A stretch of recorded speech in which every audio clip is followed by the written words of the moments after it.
Kalau kamu dengar soal penyanyi rapper gitu ya, apa yang terbayang di kepalamu? Mungkin rapper dengan hal-hal rohani, Tuhan itu mungkin agak kontradiktif, tapi hari-hari ini bahkan di musik-musik zaman sekarang juga sudah banyak lagu-lagu rohani yang pakai rap di dalamnya. Salah satunya adalah penyanyi rap ini. Kita dengar apa sih yang menjadi motivasi dia, kenapa bisa dia menghubungkan Tuhan dengan rap. Coba kita dengerin. You bless every single person in the audience, Father. Touch them right now in their heart. Mend every broken heart. Do something that's never been done, Lord God, in Jesus' name.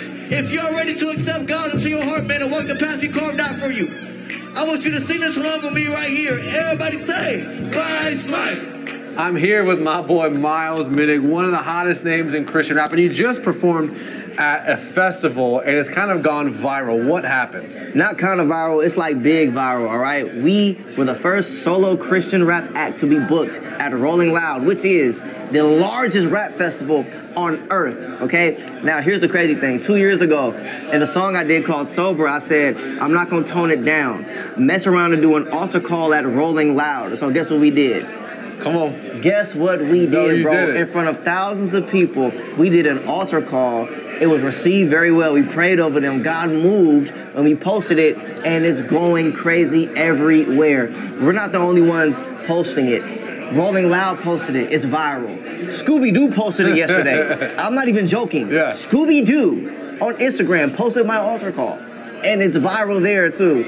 I'm just like, yo, and here's the crazy part. All in the comments on these secular pages, mainstream pages, you would think it would be a bit of like backlash. It's love. Oh, this is refreshing. We need more artists like this. We got to bring God into this industry. And this is the current events happening right now in this moment. And I've been telling people, the eyes of the secular are turned towards the sacred. What are we going to show them? And so we got to show them the love of God. And just for perspective, this hasn't always been a place that's been cozy for Christians. This festival, Rolling Loud, is known for upside down crosses, drug abuse, people getting trampled in the mosh pits, what you could expect at a big rap festival.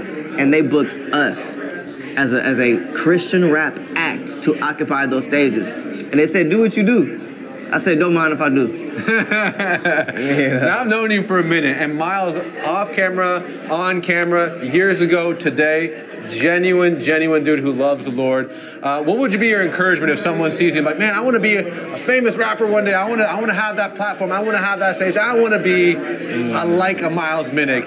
But they're watching this video. What would you tell them? Oh man, I would say the first thing is make sure you're doing what you're doing for the right reasons. Make sure your heart is right?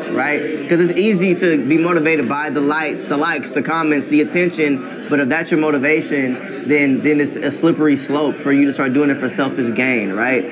For me, God had to mold my heart to make sure all that was out of me, right? So that's step one. Step two, go after with all your heart. If you believe God called you to this, do it. Run forth it, like, and don't despise the day of small beginnings, right? And here it is. The secret to bigger is to go harder in the smaller. Ooh. Steward where you are with all your might and watch God shine through. Because he comes from humble background, and I tell you what, but that's the beauty of it. You allowed God to mold you when no one was watching. Oh, man. I've had you on different shows. We talk about how you were serving popcorn at movie theaters. Yes. You were brushing, sweeping things, and now whenever I pop on Instagram, this guy is blowing up. So last question, what is that like now when everyone's talking about you and everyone's commenting about Miles Minnick and you're the guy? What is that like? Yeah, it's a lot of responsibility.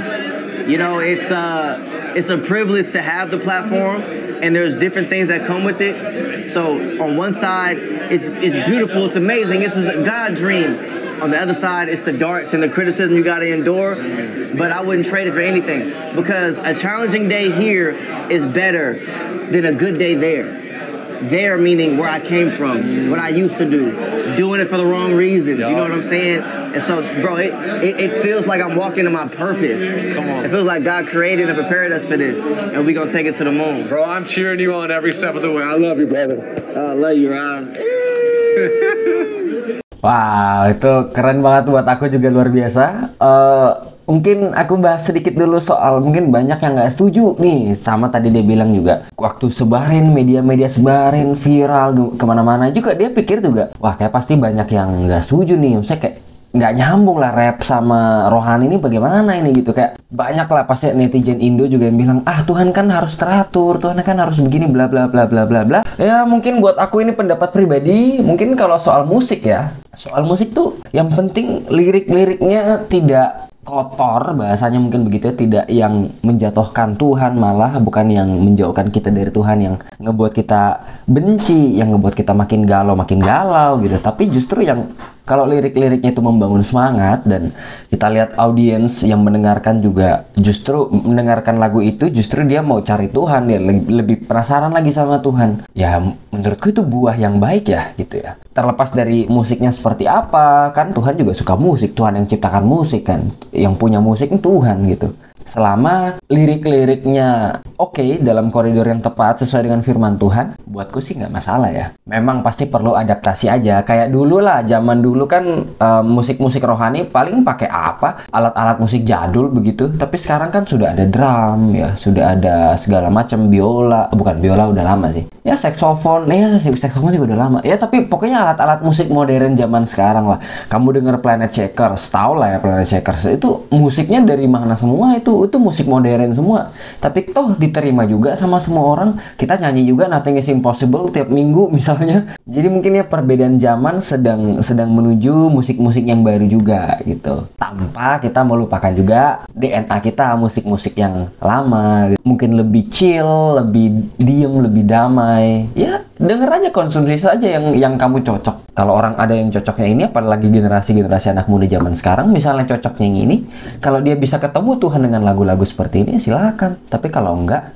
ya jangan. Nah itu soal lagu tuh. Hal yang menarik lagi adalah soal waktu dia cerita, dia tuh dibentuk sama Tuhan, hatinya itu dibentuk sama Tuhan. Jadi dia tahu betul medan yang akan dia tempuh.